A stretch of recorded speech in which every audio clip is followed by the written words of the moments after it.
Hello, as usual, it's Nigeria, and the first thing that we normally would do would be to blame the victim rather than the perpetrator. And I see a lot of people coming out to say, oh, the protesters are these, protesters are that, protesters have been infiltrated with talks. No, protesters have not been infiltrated with talks. The government just brought in talks. You saw talks be under the protection and supervision of the Nigeria police force, talks being unleashed, being carried in their vehicles. There's even a video going around where a woman in police uniform came out and was meeting talks. You forget that this is a generation of social media, and media has been democratized. It's no longer the era of 7 a.m. news and 9 p.m. news where government can just put out the narrative it wants to put out. And we've seen even the ones that were attacked, the protesters that were attacked at CBN where they were doing their peaceful protest, they came in jeeps and police car. So please, if you want to blame the police. You all kept quiet when talks were being unleashed on top of our protesters. You have forgotten that these talks too, even though they are paid, poverty has been weaponized. They use them during election. They use them to attack fellow youth who are protesting. But they too, they bear their own grievances. They have their own pain. There's a video that has been going around where one of the talks that were hired was showing a scar on his hand, how SARS had the scar that SARS had given him. That pain is there. And you know what he said? He said, well, he's only there because of the money that they will be paid. He was promised to be paid money. Who knows whether these promises, of course, this government is known not to keep promises. Who knows whether they've not kept their promises to the talks? And of course, they are coming out to unleash all of this. So I call on all Nigeria. Call out the government. Tell the government to do the needful.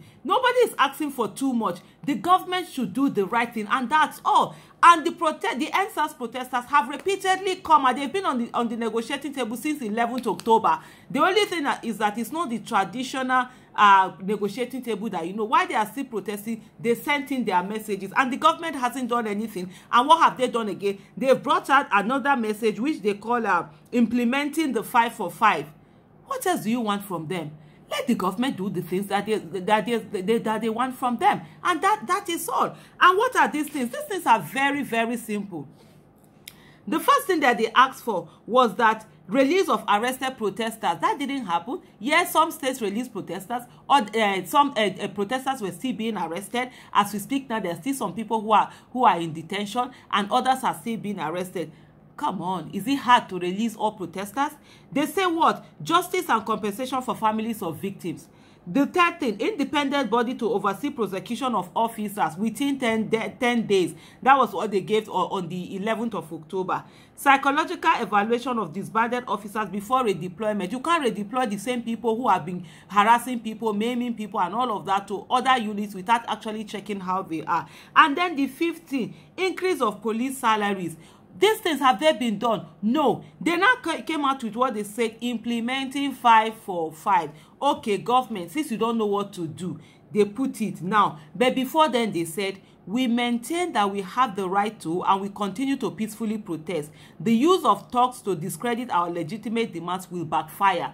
That was what they said. And see now, it is backfiring. They have brought in talks. They have hired in talks. Now they cannot control the talks. The talks are finished beating the protesters. So now they are turning on to other things. This is what we are talking about, you know, do the needful. Do the needful. Don't let this thing degenerate. Instead of, you went ahead and were killing them. If it's our generation, they will kill us, we will run away. They will shoot at us, we will run away. They will tear gas us, we will run away. Guess what? This generation are tired of running away. They've been running away all their lives, and they're tired of the life that they have running away. And so they have come out with what they call implementing 5 for 5, which is to say, now these are the things that government should do now. 1, a state of the nation address by Mr. President. 2, release all protesters. 3, immediate constitution of the governing council of the National Human Rights Commission for the panel's legitimacy. 4, the immediate suspension of all officers indicted in various panels while prosecution commences, e.g. Yusuf Kolo, Abuja, CSP Shola Aremu, Oyo. 5, officers in command that protesters were killed in their watch relieved of their duties, relieved of duty. That's what they're asking for, that they want to see now. Can you tell me any of these things that is too difficult for our government to do?